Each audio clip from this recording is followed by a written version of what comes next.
The first faint light of dawn crept over the Normandy coastline at 5 a.m., revealing the jagged cliffs of the Carentan peninsula and the soft outline of the beaches beyond.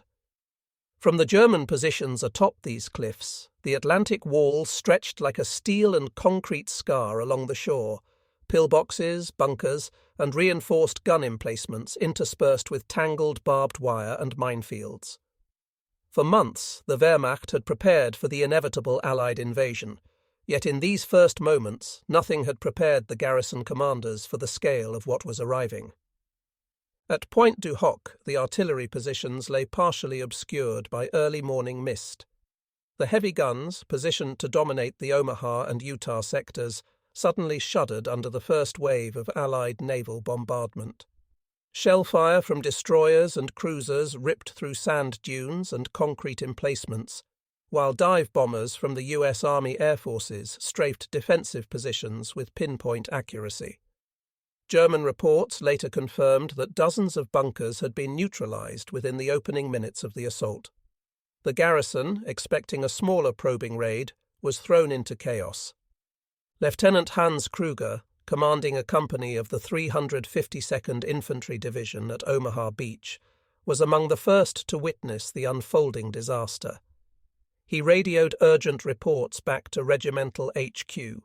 Enemy craft littered the horizon. Paratroopers were landing inland near Carentan, and his coastal units were under direct naval gunfire. Unzählige feindliche Landungen, he reported, countless enemy landings, but even he could not yet convey the true magnitude of the assault. Reports from other sectors were equally fragmented, contradictory, and at times impossible to verify. Further west, near Sword and Gold beaches, German coastal artillery officers attempted to coordinate a response. Major Erich Stange of the 716th Infantry Division noted the sudden surge of Allied landing craft in the English Channel. Observers reported the odd shape and movement of gliders and paratroopers, though in the dim morning light, identification was difficult. A Luftwaffe reconnaissance flight had been scheduled to provide confirmation, but Allied air superiority prevented aircraft from reaching the coast in time. Stange's voice, tense over the telephone lines, emphasized the uncertainty. "It is unlike anything I have ever seen. We cannot identify all the units." The airborne operations added another layer of confusion. In the early hours, U.S. paratroopers of the 82nd and 101st Airborne Divisions were scattered across the hedgerows and farmland of the Carentan Peninsula. German units attempting to intercept them were hampered by broken communications and the sheer unpredictability of the drop zones. Small engagements erupted sporadically, with isolated infantry companies engaging paratroopers who were often lightly armed but highly mobile. In many cases, German units were unaware they were facing elite American forces until after engagements had begun, compounding the impression that the invasion was more extensive and coordinated than any prior intelligence had suggested. At Oberbefehlshaber West, OB West headquarters in St. Lo, reports began to arrive piecemeal. Telephones buzzed continuously, lines were jammed, and couriers arrived with handwritten notes describing everything from beach landings to airborne insertions. Field Marshal Gerd von Rundstedt, commanding OB West, leaned over a map table littered with pins and notations. "It cannot be all 5 beaches at once," he muttered to his staff, echoing the disbelief that pervaded the higher echelons. Commanders debated whether the landings were a diversion or the main assault, a question that would shape every initial German response. The situation was exacerbated by a lack of clarity in reporting. Coastal unit commanders often misidentified landing sectors. For instance, reports from the 352nd Infantry at Omaha mistakenly indicated large-scale landings at nearby sectors of Gold and Juno beaches. Compounding this, early aerial reconnaissance was hampered by weather and Allied air activity. Signals intelligence was limited and delayed, leaving German HQ with only partial and conflicting data. The result was indecision. No single counterattack was immediately authorized, and reserve forces remained immobilized, waiting for clarity that would take hours to emerge. Meanwhile, individual German units struggled to maintain cohesion under the bombardment. Soldiers reported panic among inexperienced conscripts, while seasoned veterans attempted to organize defensive fire despite the chaos. Communications lines, both wired and radio, were severed by naval shelling. Artillery observers tried to coordinate fire, but inaccurate targeting and disrupted command structures meant that initial salvos often fell short or hit friendly positions. The cumulative effect was a collapse of effective resistance on several beaches within the first hour of the landings.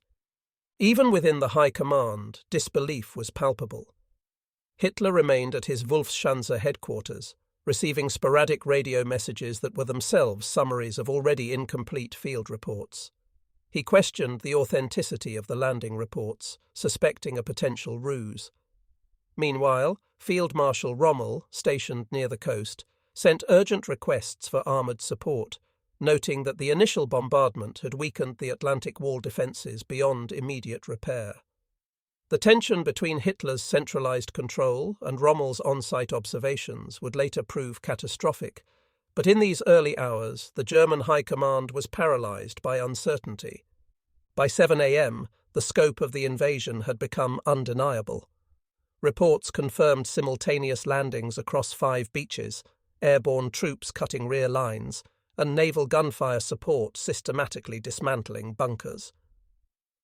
German commanders on the coast faced the grim realization the Allies were not probing, they were committed, and the invasion had begun in earnest. Yet even with this clarity, fragmented communication, delayed decision-making, and centralized command constraints meant that the German response would lag crucially behind the pace of the attack. The dawn over Normandy was no longer quiet. Smoke from exploded bunkers and burning landing craft rose into the early morning sky, mingling with the mist that had initially cloaked the beaches. On the cliffs and in the hedgerows, German officers and soldiers grappled with the unthinkable. Their defences, long considered impregnable, were being systematically dismantled. In the high command offices far from the front, the reports trickled in like a disjointed narrative, the true horror only partially comprehended. Shock and disbelief were universal, and in that critical window of indecision, the Allies had secured a foothold that would shape the course of the war. The morning of June 6, 1944, had begun with the sun rising over the Atlantic Wall, yet for the German High Command it was a dawn of confusion, miscalculation, and the first irreversible steps toward defeat. By 7:30 a.m., the initial shock of the Normandy landings had reached its apex. Reports of simultaneous assaults on 5 beaches, reinforced by airborne drops far inland, had begun to converge at OB West headquarters in St. Lo. Yet the German response was mired in uncertainty and bureaucratic friction. Field Marshal Gerd von Rundstedt and General Leo Geyer von Schweppenburg, commander of Panzer Group West, faced the impossible task of translating fragmented field intelligence into decisive action, while contending with a higher authority that remained removed from the immediacy of combat. Hitler's Wolfschanze headquarters, nearly 1,200 kilometers away in East Prussia, received coded radio messages detailing the landings. The Führer's reaction was immediate but counterproductive. Suspicion. Was this truly the main invasion, or a feint to divert forces from the Pas de Calais, where he had been convinced the Allies would strike? He demanded confirmation before committing any armoured reserves, issuing strict orders that panzer divisions could not move without his personal authorization. These delays would prove catastrophic. The German reserve forces in Normandy were substantial on paper, but effectively paralysed by centralisation and communication failures. The 21st and 12th Panzer Divisions, stationed inland, were the primary mobile units capable of counter-attacking the beaches. However, movement orders depended on accurate intelligence about the exact landing sites, a variable the German High Command had yet to determine. Reports from coastal commanders were contradictory. Omaha and Utah seemed under severe pressure, yet other sectors were reportedly lightly engaged. Von Schweppenburg prepared contingency orders, yet every radio transmission required encryption, verification, and, in some cases, Hitler's personal approval. In the field, the effects of this indecision were stark. At Omaha Beach, Lieutenant Hans Krüger's units struggled to reorganize after sustaining heavy casualties from naval gunfire and concentrated artillery bombardments. Supplies were thin, communications lines were severed. Troops moved hesitantly, uncertain whether armoured support would arrive or if the Coastal Command intended to withdraw them. By 8 a.m., Krüger reported that multiple sections of the beach had been lost to American troops who, despite heavy losses, were steadily advancing inland. Similar scenes unfolded at Sword and Gold beaches. Coastal garrisons of the 716th and 352nd Infantry Divisions attempted to mount counterattacks against landing troops, but disorganization, morale issues, and the sheer scale of the Allied assault undermined efforts. Major Erich Stange observed scattered groups of paratroopers engaging German units behind lines, creating confusion that further delayed local decisions. Requests for reinforcements were met with indefinite waits as staff officers struggled to reconcile conflicting reports. Back at OB West, von Rundstedt and his staff faced a strategic dilemma: deploy armoured reserves piecemeal to threatened beaches, risking annihilation, or concentrate forces inland, potentially allowing the Allies to consolidate their gains along the coast.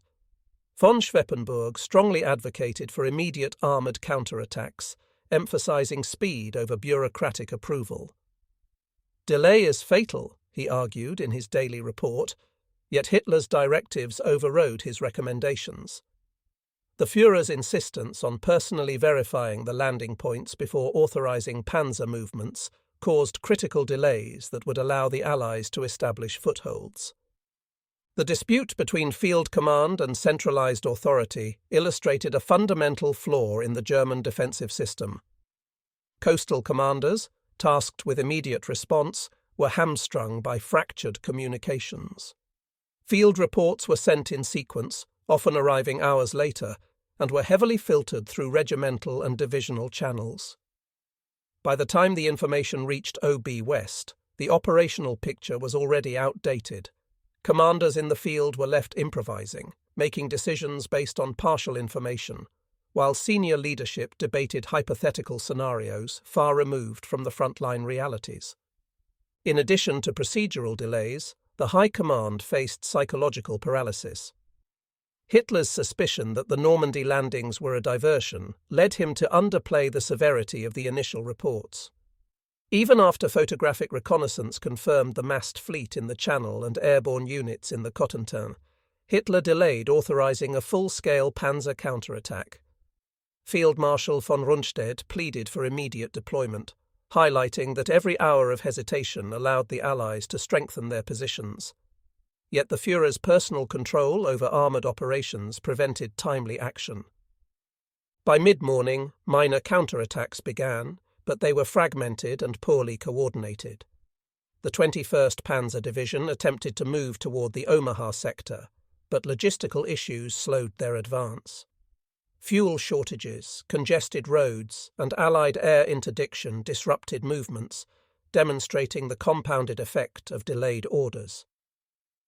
Elements of the 12th Panzer Division reached the vicinity of Carentan, only to encounter scattered paratrooper resistance that further delayed consolidation.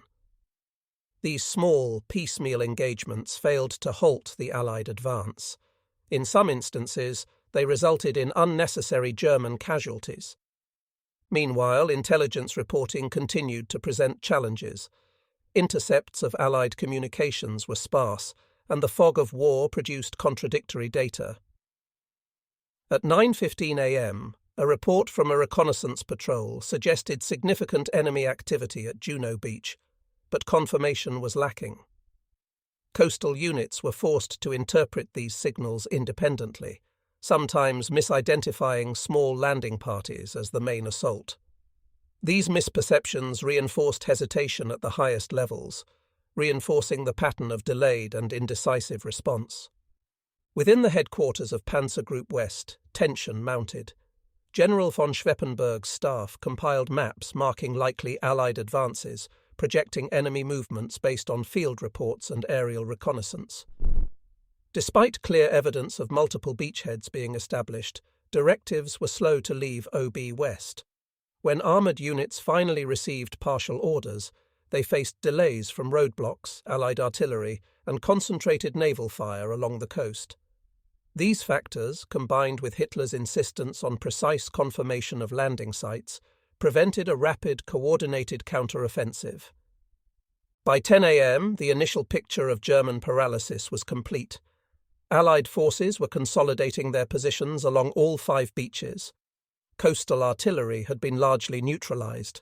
Paratrooper units had disrupted rear-area communications and secured key bridges and crossroads. The German High Command, despite possessing significant reserves and experience, remained caught in a deadly limbo, unable to act decisively because of centralization, confusion, and Hitler's personal interference. The first hours of D-Day had exposed the structural weaknesses of the German defensive system, demonstrating that shock, indecision, and fragmented command could yield catastrophic consequences. The Normandy coast, once a fortified bastion of the Atlantic Wall, was no longer an insurmountable barrier. In Saint-Lô, von Rundstedt's staff struggled to piece together the unfolding reality. Each incoming report confirmed the same truth. Time was the enemy. Every delay in decision-making allowed the Allies to press the attack, consolidating gains and turning the initial shock into momentum. By late morning, the window for a swift, effective counterattack had narrowed, and the German High Command would soon confront the full consequences of its indecision. By 10:30 a.m., the full scope of the Allied landings had become apparent to German field commanders. While High Command remained mired in bureaucratic paralysis, local leaders were forced to improvise, relying on small units, available artillery, and fragmented reserves to blunt the momentum of the invasion. The battlefield in Normandy was no longer a static line of fortified positions. It had become a dynamic struggle, where initiative rested in the hands of the commanders on the ground. At Omaha Beach, Colonel Hans Bechler, commanding elements of the 352nd Infantry Division, quickly recognized that a conventional counterattack was impossible under the heavy fire from naval guns and concentrated artillery. He ordered the use of reserve machine gun nests and mortars to channel Allied troops into predictable kill zones, aiming to slow their advance and inflict maximum casualties. Bechler's units leveraged the steep bluffs overlooking the beach, firing down on advancing infantry and creating temporary choke points. German engineers and artillerymen used captured obstacles and mined zones to disrupt the American assault, buying precious hours for reinforcements that had yet to arrive. Meanwhile, at Juno and Sword Beaches, coastal commanders applied more aggressive tactics. General Major Wilhelm Richter of the 716th Infantry Division organized ad hoc mobile counterattacks using the few operational Panzerjäger units available near the coast. Employing small, highly mobile formations of self-propelled guns and half-tracks, Richter attempted to strike at the landing crafts, still unloading troops and equipment. These attacks were met with stiff resistance from Allied naval fire and concentrated infantry fire, yet in localized engagements they temporarily halted or diverted elements of the beach assault, forcing American and British troops to adapt under fire. Air support, or the near-total absence of it, was a decisive factor. German Luftwaffe units had been largely grounded by fuel shortages, Allied air superiority, and the rapid displacement of air assets following the Normandy invasion. Attempts to coordinate strafing runs or bombing attacks on the landing zones were sporadic and largely ineffective. Field reports indicated that small groups of Focke-Wulf FW-190s and Messerschmitt Bf-109s had taken off from forward airfields, yet within minutes they were confronted by overwhelming Allied fighter cover. The few sorties that reached the beaches inflicted minor casualties, but could not significantly impede the Allied build-up. Communication remained a critical challenge. Field telephone lines were often severed by naval bombardment or aerial strafing, and radio traffic was inconsistent. Orders sent from divisional headquarters to companies in the front line sometimes arrived hours late or not at all. In some instances, platoon leaders resorted to messenger runners or motorcycle couriers, risking their lives in exposed terrain. As a result, German defensive maneuvers were often fragmented, resulting in isolated pockets of resistance rather than coordinated action. Despite these challenges, some German units achieved remarkable localized successes. At Pointe du Hoc, a contingent of Army Rangers objectives met with unexpectedly stiff resistance from well-entrenched coastal artillery crews. German officers had preemptively reinforced the cliffs with additional artillery and machine gun nests. Using rapid small unit maneuvers, the defenders delayed the American assault for nearly 2 hours, causing significant casualties and temporarily holding critical artillery positions that threatened the landing beaches. Though ultimately overrun, these actions exemplified the tactical competence of German frontline officers under immense pressure. Further inland, the scattered Panzer divisions attempted to respond to the unfolding situation. The 21st Panzer Division, moving from Caen, engaged in sporadic skirmishes with Allied paratrooper units, encountering roadblocks and ambushes orchestrated by airborne troops. Progress was slow, and by noon only fragments of the division were within supporting distance of the beachheads.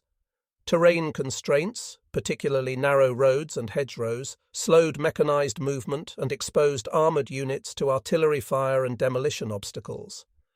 Commanders like Oberst Hans von Luck documented these delays, noting that even when numerical superiority existed, operational mobility was effectively neutralized by Allied planning and the chaos of the battlefield.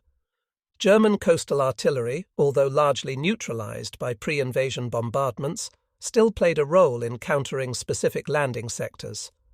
Coastal batteries that survived naval shelling targeted supply landing zones and secondary beach approaches. At Sword Beach, remaining artillery crews managed to disrupt the movement of British armoured units attempting to establish footholds inland. Nevertheless, these successes were temporary and could not reverse the overall tactical situation, which increasingly favoured the Allies as reinforcements and supplies landed steadily. Command decisions continued to reflect the tension between initiative and rigid obedience. Some local commanders, recognizing the necessity of immediate action, disregarded orders from higher headquarters to await central authorization. For example, at Omaha, Lieutenant Colonel Klaus von Stauffenberg, not to be confused with the 20 July plot figure, organized a counterattack using infantry and armor, attempting to push American forces back toward the shoreline. The attack initially gained ground, inflicting casualties and recapturing a small segment of the beach, but without support from adjacent units or artillery, the maneuver stalled and ultimately retreated under sustained Allied fire. By early afternoon, the pattern was clear. German commanders could achieve tactical successes at the local level, yet these victories were insufficient to alter the operational outcome. The Allies' superiority in numbers, firepower and logistics, combined with pre-established beach defences and airborne disruption, ensured that localised German efforts could not coalesce into a unified counter-offensive. The fragmented German response reflected both the limitations of the Atlantic Wall and the broader structural weakness of the command hierarchy, exacerbated by Hitler's insistence on central control. In addition to battlefield dynamics, the human cost was apparent. German units suffered significant casualties, particularly among the coastal infantry tasked with defending the initial landing sectors. Officers recorded the exhaustion and attrition of their troops, with many units losing cohesion under the combined stress of artillery, naval bombardment, and persistent infantry attacks. Morale fluctuated. While acts of courage were evident, the overwhelming scope of the Allied assault instilled fear and uncertainty. Reports from soldiers captured later in post-war interrogations described a pervasive sense that command was indecisive, that reinforcements were too slow, and that survival depended on improvisation rather than coordinated strategy. By 1 p.m., the Allies had established secure beachheads along the Normandy coast. While German resistance remained active and occasionally fierce, the tide had begun to turn. Field commanders were acutely aware that without timely reinforcement or a concentrated armoured counterattack, their position was increasingly untenable. The local successes achieved by coastal units had delayed but not prevented the consolidation of Allied forces. The first day of the invasion had demonstrated both the tactical competence and strategic vulnerability of the German defence system. Brave, organised resistance at the local level could not overcome systemic paralysis at higher command levels. The lessons of the morning were clear to German commanders on the ground. Initiative, speed, and flexible use of reserves were essential, yet systematically denied by orders from the top. The failure to deploy armoured divisions swiftly, combined with the relentless pressure of Allied firepower, meant that despite valiant efforts, the defence of Normandy's beaches was slipping from German control. Field commanders documented every engagement meticulously, knowing that the survival of their units depended not only on courage, but on the hope that reinforcements might still arrive, a hope growing increasingly tenuous as afternoon approached. By early afternoon, German commanders realised that the situation on the Normandy beaches required decisive armoured intervention. Yet what should have been a coordinated Panzer counterattack quickly became a study in miscommunication, bureaucratic delay, and the consequences of Hitler's insistence on direct control. The 21st Panzer Division, stationed near Caen, was poised to move against the British and Canadian beachheads at Sword and Juno, while elements of the 12th SS Panzer Division near Bayeux were tasked with striking Omaha and Utah. In theory, these armoured formations could have exploited the gaps in the initial landing zones and potentially reversed localised Allied gains. In practice, they would be hamstrung by confusion, terrain, and the inertia of central command. Oberst Hans von Luck, commander of a 21st Panzer Regiment, received orders around 1:30 p.m. to prepare for immediate movement toward Sword Beach. Yet before he could mobilise, he encountered a critical roadblock. Direct authorization from Hitler's headquarters was required to commit tanks beyond defensive positions. Communication delays were compounded by shattered infrastructure, including destroyed bridges and roads cratered by pre-invasion Allied bombardments. Von Luck's staff attempted to navigate the bureaucracy, sending multiple requests to Division HQ, which in turn awaited approval from the higher corps level, then from Army Group B in Paris, before Hitler's OK could theoretically arrive. The result was paralysing. While the formal chain of command stalled, von Luck made the decision to push forward with what units were immediately available. Small groups of Panzer IVs and Stu G3's assault guns advanced along narrow country roads, often in single file, exposing them to Allied artillery and air observation. American and British forward observers quickly identified these movements, directing naval gunfire and artillery to disrupt the advancing columns. Mines and demolition obstacles placed by retreating German infantry further slowed progress. By 3 p.m., only fragments of the 21st Panzer Division had reached positions within range of Sword Beach. In several instances, tank crews were forced to abandon vehicles immobilized by shell fire or mechanical breakdown, a scenario captured in the detailed debriefings of surviving officers. The 12th SS Panzer Division faced an even more pronounced delay. Stationed inland near Bayeux, the unit was supposed to advance against Omaha Beach to support beleaguered coastal units. Orders arrived late, and Hitler's insistence that the attack be held until he personally approved the counterattack forced a critical pause. By the time approval was granted through intermediaries, the initial window of opportunity had passed. The armoured columns, slowed by hedgerows, marshy terrain, and congested roads, encountered disorganised resistance from airborne units that had secured inland objectives hours earlier. The intended counterblow disintegrated into fragmented skirmishes, with tanks and infantry units engaging Allied forces piecemeal, rather than in a coordinated strike. Despite these limitations, German armoured units achieved minor tactical successes. At Carentan, a small detachment of Panzer IVs temporarily halted an advance by the US 101 1st Airborne. Utilising the dense bocage terrain to their advantage, crews ambushed light armour and infantry columns, inflicting casualties and forcing temporary retreats. Yet, without concentrated support from neighbouring units, these gains could not be exploited strategically. Von Luck later reflected that isolated successes highlighted both the courage of German crews and the structural dysfunction that prevented operational cohesion. Elsewhere, the logistical nightmare continued to constrain action. Fuel shortages disrupted supply lines, and the destruction of bridges along key routes slowed the delivery of ammunition and reinforcements. Communications remained unreliable.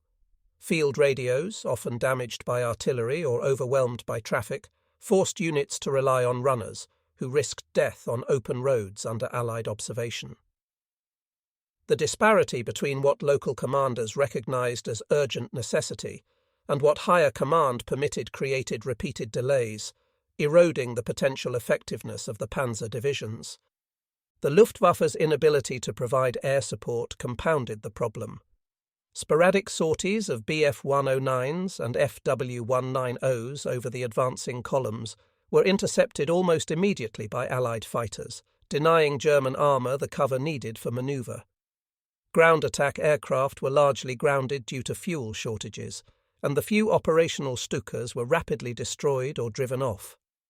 The combination of Allied air dominance and heavy artillery fire made even small advances hazardous, reducing the Panzer counterattack to slow, cautious movements rather than a decisive, concentrated strike.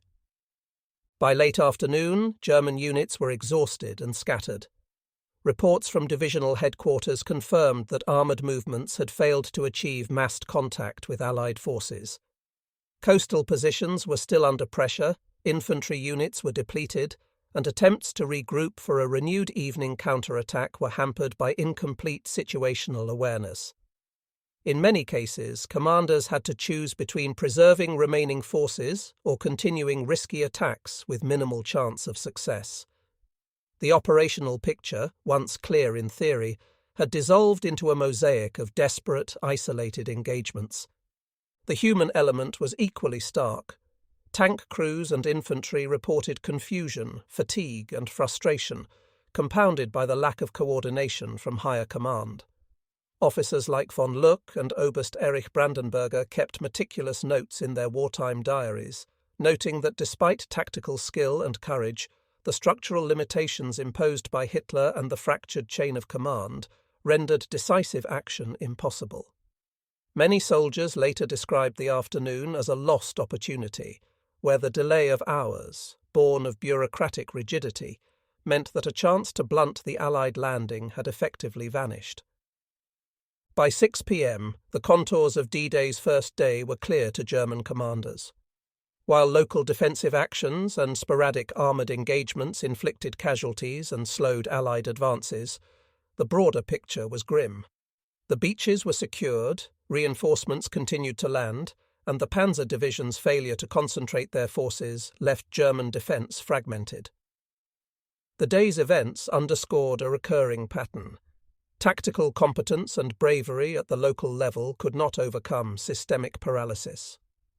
As evening fell over the Normandy coast, the German High Command faced the stark reality of D-Day.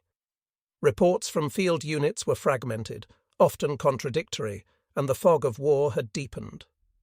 Coastal artillery units had inflicted significant casualties on the invading forces, but the beaches themselves remained under Allied control.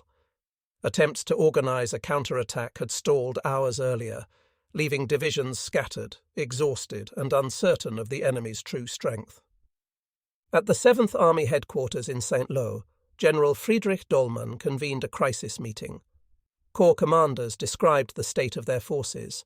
Infantry units were depleted from continuous bombardments.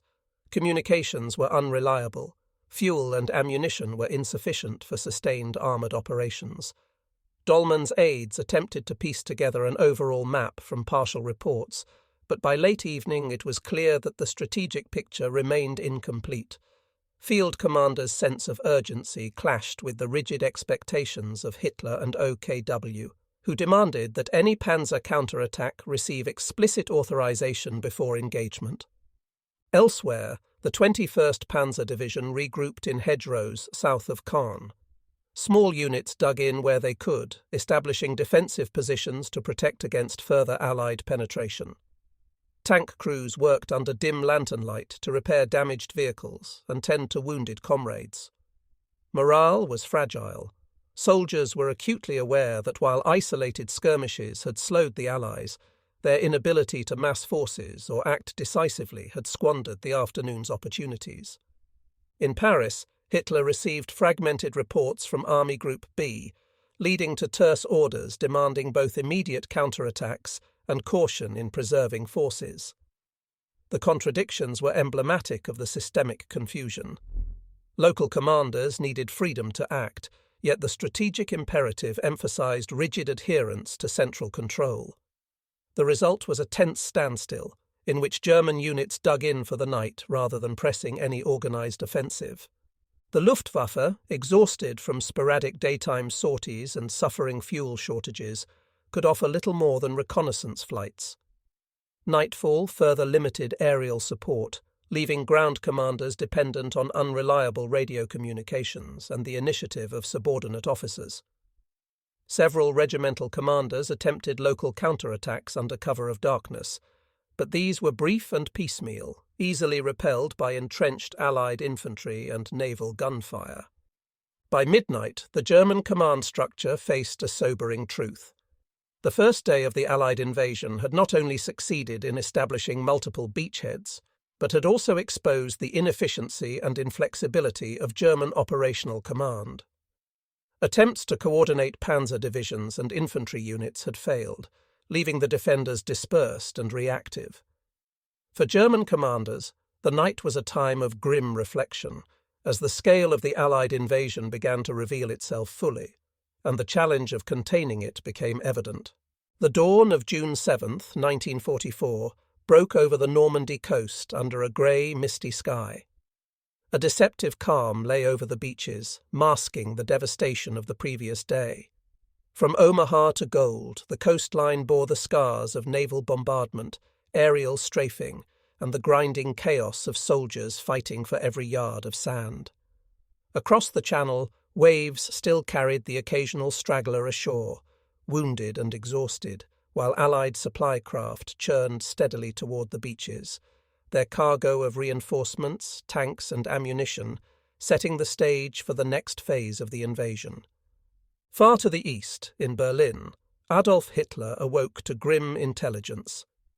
Reports had finally begun to coalesce, but the picture remained frustratingly unclear. The Reich's leadership was faced with fragmented accounts from Army Group B, Corps headquarters, and field units. Radio intercepts hinted at multiple landing zones, yet the precise scale and locations of the landings were still unverified. Hitler, ever skeptical, initially suspected a diversion. Normandy's beaches, he reasoned, were heavily fortified. The thought of the Allies risking a full-scale landing here seemed implausible. To Hitler, the real assault would come elsewhere, perhaps nearer Pas-de-Calais, as the German High Command had anticipated. This misjudgment set the stage for critical delays. Hitler's first order was cautious. No armoured divisions could move without his explicit authorization. The 21st Panzer Division, poised near Caen, and the 12th Panzer Division, stationed inland, remained idle. Their potential impact, observers noted later, could have been decisive in halting or at least slowing the Allied advance. But Berlin's insistence on centralized control, an inflexible command philosophy that valued strict adherence to directives over initiative, prevented any rapid response. At the local level, frustration among German commanders reached a boiling point. General Erich, commanding the 84th Corps responsible for defences near Caen, received continuous reports of Allied progress. His officers described infantry and armour consolidating on the beaches, tanks moving inland, and supply convoys establishing lines behind the initial landings. Marx's situation reports emphasised urgency. The Allied foothold, if allowed to expand overnight, would become nearly impossible to contain. Yet every recommendation for immediate counterattacks had to pass through OKW, where it collided with Hitler's cautious orders.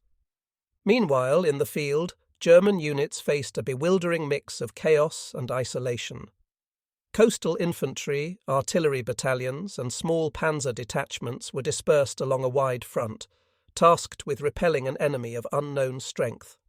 Reports flowed sporadically. Some commanders exaggerated threats, others understated them, and many failed to communicate at all due to damaged lines or Allied air interdiction. Misinterpretations abounded. An early warning about Allied parachute drops near Sainte-Mère-Église was initially dismissed as false or exaggerated, delaying the redeployment of key reserves. The psychological impact on German officers and troops was profound. Many experienced a deep sense of shock.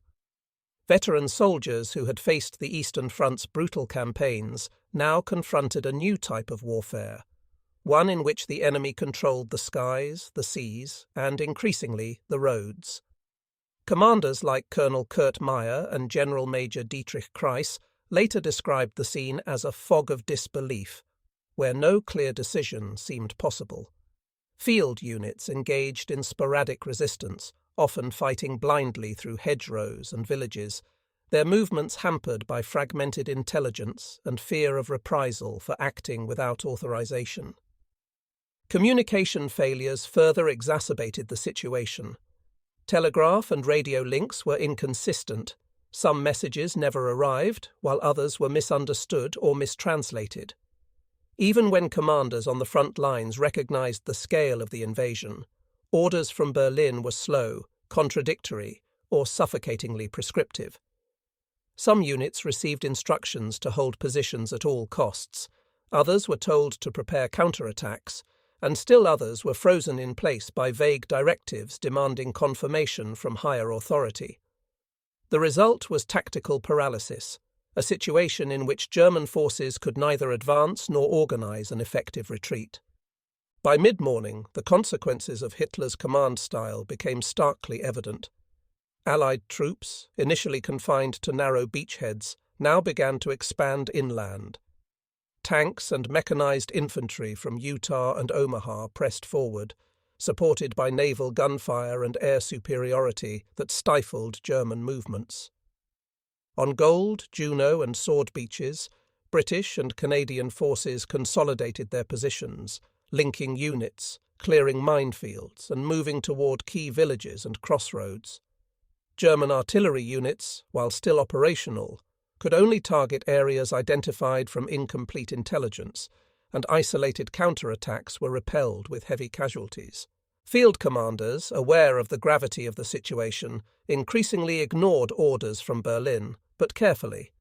Some acted on their own judgment, maneuvering units into positions to slow Allied advances. These acts of localized initiative, however, were piecemeal and insufficient to change the overall trajectory. Without coordinated Panzer support, concentrated artillery, or comprehensive intelligence, German efforts remained reactive rather than proactive. By evening, the stagnation was undeniable. Reports to OKW indicated that German forces remained scattered, exhausted, and largely immobilized. Hitler's insistence on maintaining centralized control had inadvertently granted the Allies critical hours to entrench themselves and expand their logistical network. Morale among frontline units fluctuated between determination and despair. Many officers privately admitted that the window to repel the invasion had already closed, yet fear of reprimand or execution for disobedience prevented bold action. The events of June 7th underscored a growing truth within the German High Command. Operational rigidity, bureaucratic delays, and over-reliance on Hitler's personal judgment were undermining battlefield effectiveness. Allied gains, achieved under immense pressure and with heavy losses, could now be exploited because Germany's command structure had faltered at the most crucial moment. For soldiers in Normandy, the day brought grim clarity. Without rapid, coordinated action, the beaches could not be held, and the initial shock of D-Day would give way to an unrelenting grind inland. By nightfall, as reconnaissance reported Allied positions solidifying and engineers continuing to clear obstacles, the scale of the challenge became painfully apparent. Panzer units remained largely idle, artillery continued to fire on approximate targets, and infantry awaited orders that might never come. In the chaos of the first full day after D-Day, the German military's inability to respond decisively foreshadowed the eventual collapse of resistance in Normandy, a collapse driven as much by internal dysfunction and centralized hesitation as by Allied tenacity. The day ended not with dramatic counterattacks or heroic maneuvers, but with a bitter stalemate. The Allies holding their hard-won beachheads, German units exhausted and immobilized, and the High Command paralyzed by indecision. In the shadows of Normandy's hedgerows and villages, the quiet tension hinted at the long struggle yet to come. June 8th dawned over Normandy with an uneasy clarity. The beaches, scarred by the initial assault, had begun to take on a strange, methodical order under Allied control. Supply lines were stretched but operational. Troops consolidated their positions, artillery batteries dug in, and engineers continued clearing obstacles that had stalled the first day's advance. Across the Channel, Berlin's intelligence apparatus continued to piece together a clearer, but still incomplete, picture of the landings. Hitler's initial skepticism had given way to a grudging acknowledgement that Normandy, not Pas-de-Calais, was now the main focus. Even so, the German High Command remained hamstrung by rigid directives. Hitler's insistence on personally approving any major armoured deployment delayed a meaningful response by more than 24 hours. By June 8th, some units had finally received authorization to move, but the window for decisive action had begun to close. The 21st Panzer Division, stationed near Saint-Lô, began its slow advance toward the American foothold. Movement was constrained by poor roads, Allied air dominance, and a lack of precise intelligence. Reconnaissance reports indicated that enemy forces were spread thin along the beachhead, but reinforced at key points, a combination that made any concentrated attack risky. Colonel Joseph Sepp Dietrich, temporarily commanding the division in the absence of his higher officers, later described the advance as a series of compromises, in which every kilometre gained required heavy expenditure of men and material, and each tactical decision carried the weight of potential catastrophe. Simultaneously, the 12th Panzer Division began moving from the vicinity of Caen toward Gold and Juno beaches. Orders emphasized rapid concentration at the flanks, but German units encountered unexpected resistance. Allied air patrols strafed the roads, slowing transport vehicles and supply columns. Artillery units attempting to reposition often came under counter-battery fire from the entrenched Allies. Fragmented communications led to misaligned attacks, with some units arriving late or in the wrong sector. Despite these challenges, localized German attacks did occur.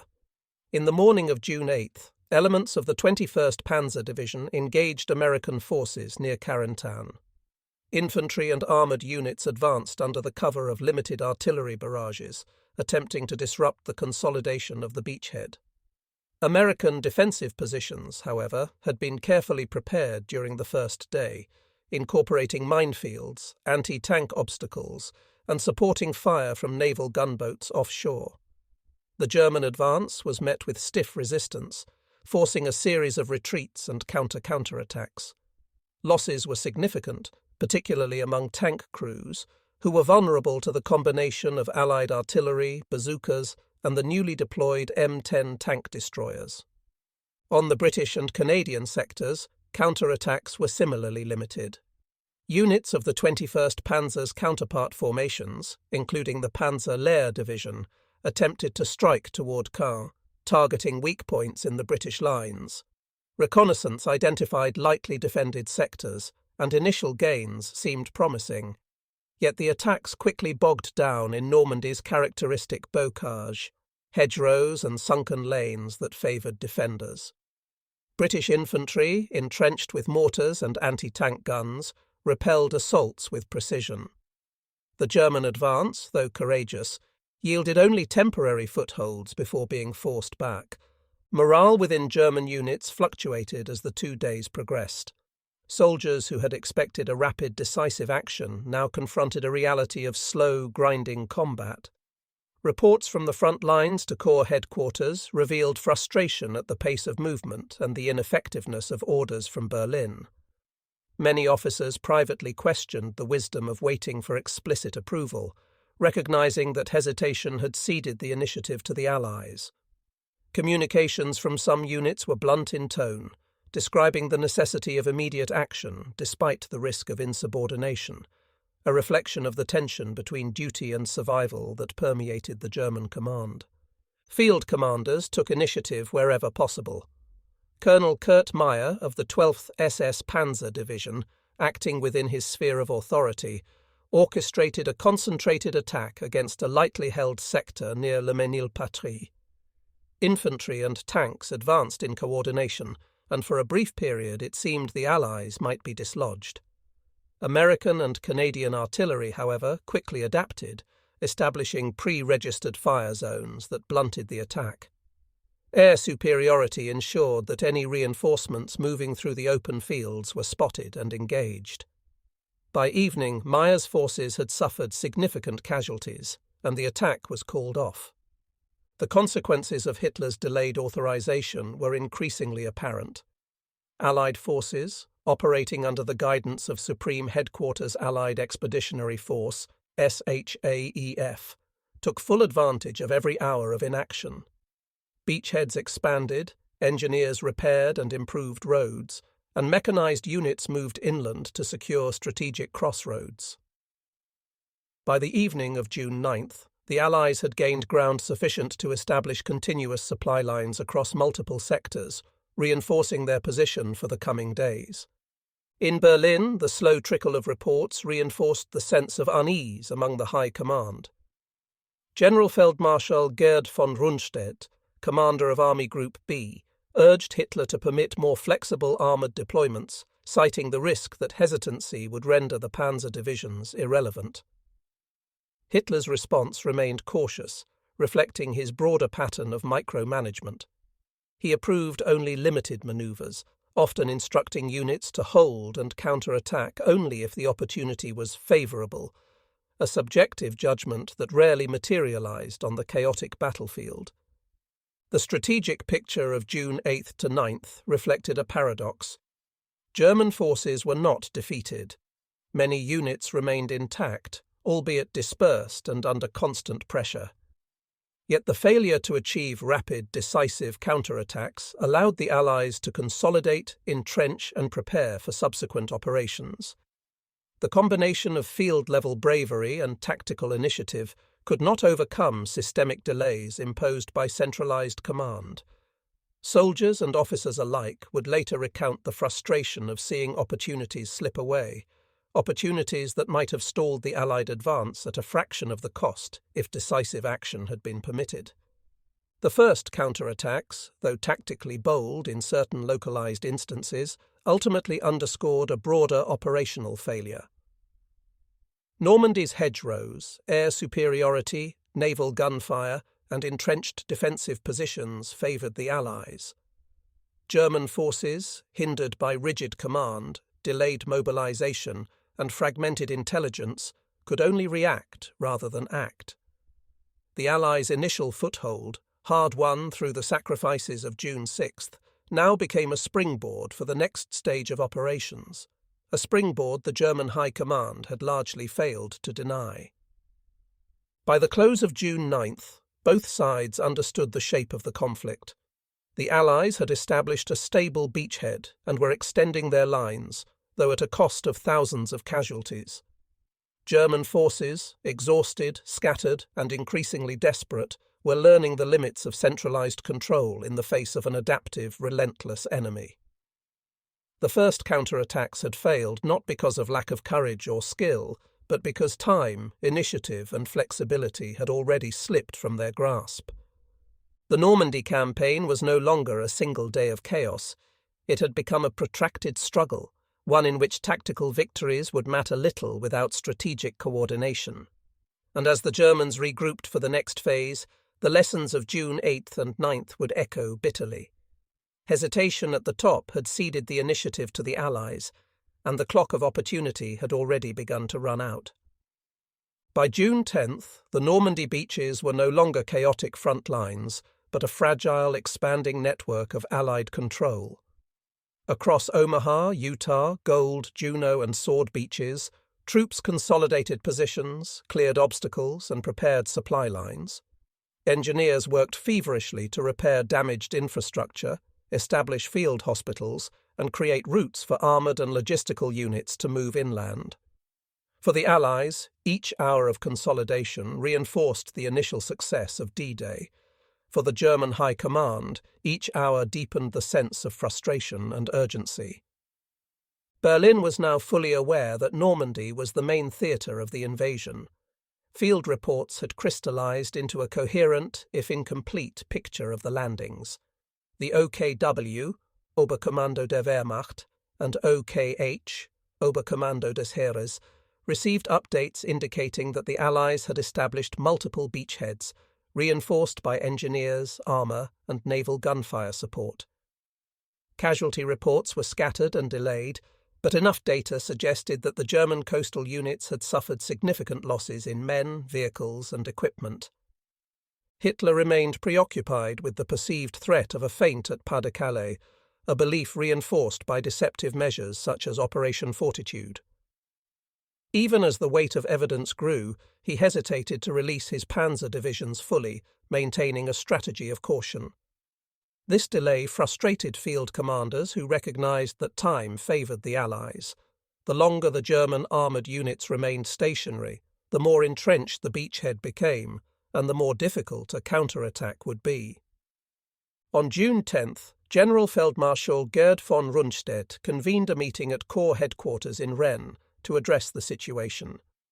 He stressed the urgency of coordinating armoured counterattacks, emphasising that the Allies' hold on the beachhead was still fragile, but that immediate action was required. The meeting notes indicate that von Rundstedt proposed a three-pronged approach. The 21st Panzer Division would strike west of Carentan to disrupt American consolidation. The 12th SS Panzer Division would target the British and Canadian sectors near Caen, and mobile infantry units would attempt to sever supply lines inland. Despite the clarity of the plan, execution remained problematic. Orders had to pass through multiple layers of command, each subject to delays and reinterpretation.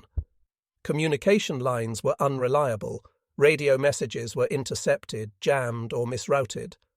Some field commanders were reluctant to commit fully without explicit authorization from Hitler, whose personal involvement in operational decisions had slowed response times since D-Day. Meanwhile, German field units in Normandy faced the realities of terrain and logistics. The bocage country, dense hedgerows and sunken lanes, favoured the defenders. Reconnaissance units reported that Allied forces had not only reinforced beaches, but had begun constructing strongpoints further inland. Artillery observers noted the placement of pre-registered fire zones, effectively creating kill zones along predictable avenues of advance. Tank movements were hindered by narrow roads, bridges damaged by bombardment, and continuous harassment from Allied aircraft. Even experienced German crews, adept at maneuver warfare on the Eastern Front, found Normandy's landscape uniquely challenging. Local counterattacks during June 10th to 11th reflected both initiative and desperation. Elements of the 21st Panzer Division launched a limited engagement west of Carentan, intending to split the American beachhead. Infantry and armour coordinated under sporadic artillery cover, attempting to breach the Allied perimeter. Yet Allied forces, now better organised and anticipating such moves, repelled the assault. Casualty reports indicate that German losses included both tanks destroyed by anti-tank fire and infantry pinned in hedgerows under artillery and mortar barrages. In the British and Canadian sectors, the Panzer Lehr Division attempted simultaneous counterstrikes toward the outskirts of Caen. Reconnaissance had identified potential weak points, but the combination of terrain, Allied artillery, and air superiority created conditions unfavourable to success. British accounts note that German armour was often funneled into narrow lanes, rendering them vulnerable to concentrated anti-tank fire. Attempts to flank or bypass these positions were slow and incomplete, further limiting the operational impact of the attacks. The failures of these early counterattacks highlighted systemic issues within the German command. Even with competent field leadership, the interplay of rigid high command directives, delayed authorizations, and poor intelligence prevented decisive action. Officers noted that units arriving late or out of position compounded the problem, creating confusion and reducing combat effectiveness. The result was a series of tactical engagements that, while fierce, achieved no strategic reversal of Allied gains. During this period, German intelligence attempted to reassess the Allied order of battle. Reconnaissance flights, intercepted radio communications, and prisoner interrogations provided partial insights into troop numbers, armour strength, and supply status. Estimates suggested that the Allies had between 150,000 and 200,000 men ashore, supported by over 600 tanks and hundreds of artillery pieces, with naval and air support maintaining operational dominance. These figures reinforced the sense among German commanders that delaying action was increasingly costly. Every hour that passed allowed the Allies to consolidate, reinforce, and exploit their advantages. Amid these developments, Hitler's influence remained decisive. He continued to insist that panzer divisions should not be committed piecemeal, but only in a single decisive blow. This insistence, while intended to conserve resources and maximize impact, conflicted with the reality on the ground, where opportunity favored flexible, localized responses. Officers privately expressed frustration, noting that rapid, smaller counterattacks might have disrupted Allied consolidation before the beachhead stabilized. By June 12th, the opportunity for such swift intervention was rapidly diminishing. Nonetheless, German planning continued. Orders issued during this period emphasized preparation for larger counterattacks once terrain and intelligence assessments permitted. Logistical units worked to repair roads, bridges, and rail lines, while armoured units rehearsed manoeuvres under constrained conditions.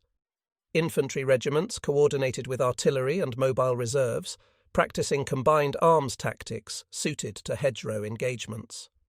Despite setbacks, the German army demonstrated adaptability, even as structural limitations, centralized command, communication delays, and Allied air superiority continued to hinder execution.